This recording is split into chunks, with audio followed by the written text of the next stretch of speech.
So we're a group called Anonymous for the Voiceless, and we're just showing like standard practices in animal agriculture and other ways in which we use animals. So, animal testing, circuses, stuff like that. But we try to show a mix of both factory farms and like what's free range, organic, just to show people that those labels don't really mean much.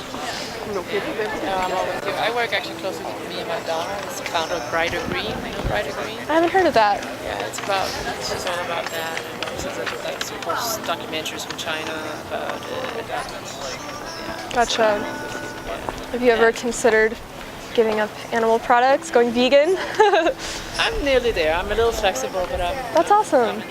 Same. Yeah. So I tell my daughters to drink milk and milk. Right. I don't buy the meat. Getting better.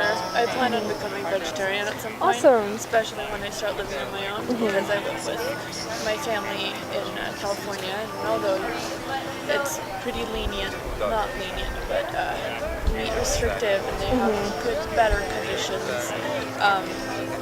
it's still not 100%. Right. Like whenever I cook, I make vegetarian Right. things.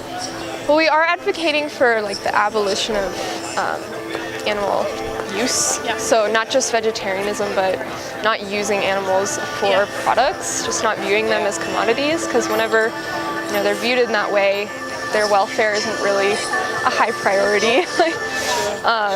Especially in like eggs, egg industry, the male chicks are not profitable, so they're just thrown into grinders right after they hatch.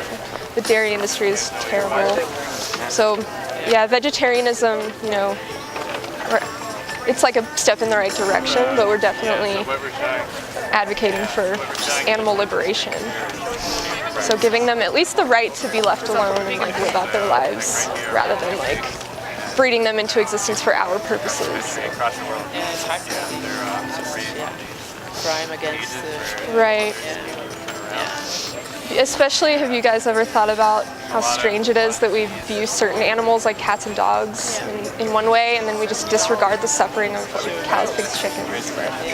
It's like, what's the difference? Like, they both feel pain and suffering, right?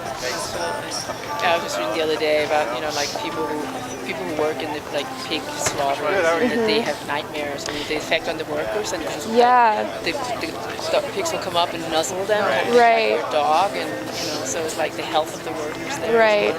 It has a really high turnover rate, and a lot of the employees are like immigrants that are they're working there because they have like few choices, and they suffer from PTSD.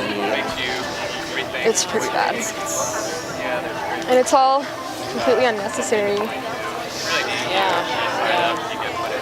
It's like, I've been vegan for 6 years. I don't have like nutrient deficiencies or anything. Obviously, like no matter what diet you choose, because veganism isn't really a diet. You can eat many different ways as a vegan.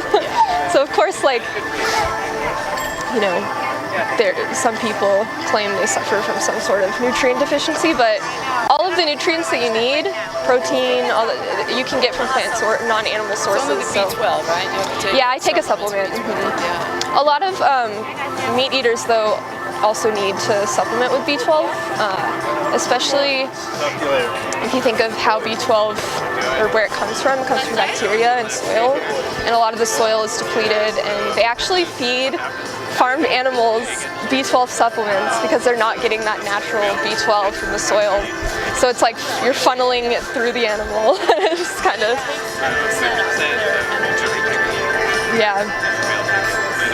Don't you think it makes more sense to just go directly to the source? I wish like airlines, if you guys with your target airlines, and then the vegan option should be the default. At least Thank you too. Right. Let's go find the family. And just makes Where'd they go? Right. default, and then people want vegan, they pay extra for it or whatever. For sure. Yeah. Well, we have these cards. We're encouraging people to try a 22-day vegan challenge. Okay. Is that something you guys could do together, maybe? So there's some resources, documentaries that we recommend just to further educate. That Cowspiracy, yep. Yeah, you've seen that one? I said it's a good one. My favorite on this list, well, Earthlings is very hard to watch, but I think it's just so important. But the best speech you'll ever hear on YouTube is just very powerful. Okay. Kind of is like a paradigm shift of like how we view animals.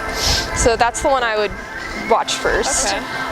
And the 22-day challenge, it's called vegan22.com. Are there meals that you can? Yes, so I think, I haven't actually visited the website, but from my knowledge, they do hook you up with a mentor and they can coach you. You can ask them any questions you have. They can point you in directions of like other resources.